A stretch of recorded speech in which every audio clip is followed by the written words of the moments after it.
crocodiles can also catch food in the water. Things like fish, turtles and crabs, they actually make up a large percentage of what a crocodile eats out there in the wild. Now the crocodile's third and final way he catches food is above the water. Now a crocodile uses what's known as a tail wall, like I just said, to propel their bodies vertically up and out of the water. Now in the wild, they use this method to catch things like snakes, birds, possums and flying foxes. Baby crocodiles use this method to catch things like insects, spiders and frogs in the grasses, like these ones here, which overhang the edge of the water. Very movement orientated eyesight, angles that big head up. There's a lot bigger from up here. Uses that tail cover to propel himself vertically up and out of the water. Over this side, Graham. Come on, mate.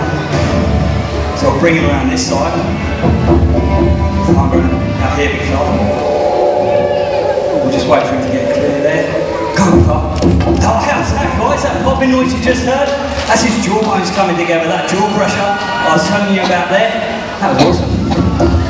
So if you are heading up into Croc country, maybe on a fishing trip, that is anywhere from Rockhampton all the way around the top end of Australia to Broome in Western Australia, you need to remember that tail wall. A tree branch overhanging the river is not an ideal place to cast a line from. Instead, you want to get in a large boat with an outboard motor or stay at least 4 to 5 metres back from the edge of the water, above the water, to stay out of the striking range of even the largest of saltwater crocodile. Okay, now thankfully avoiding crocodiles is easy. All you've got to do is the exact opposite of what you see Josh doing. Don't go around splashing in the water, don't approach the water's edge, and you won't have a problem. It's that simple, okay? The last thing you want to do is go swimming in crocodile territory. They're an aquatic predator, so where they're dangerous and where they're effective is in the water and at the water's edge. Now, heaps of people come to Australia Zoo.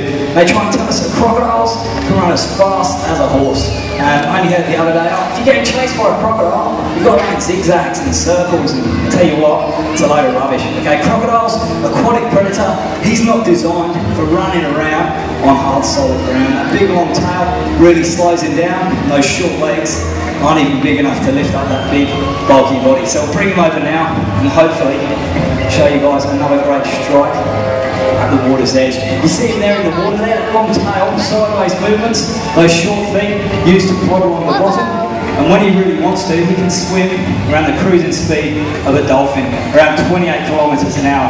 There is no way you will outswim a crocodile. You start to see that tail wind up now, those big feet there pushing him along the bottom. We'll see how he goes. Come on, Brad. Come on, Brad. Good boy, come on, big fella. Come on, Brad. Hey, come on. Here we go now. This, come on, mate. Is about flat out for a crocodile. Oh, how's that, guys? Give a round of applause there. Solid ground. Like I was saying to you before, you know, those short little legs, that big long tail, that long streamlined body isn't made for running around on hard solid ground, okay? To get in trouble with a crocodile, you've got to make a mistake, and that mistake is simple. It's going in the water or getting too close to the edge, okay? If you abide by those simple rules, you will never have a problem with one of these big crocodiles. In Australia, we are stoked to have the saltwater croc as our apex predator. We don't have lions, we don't have tigers, and we don't have bears. The saltwater croc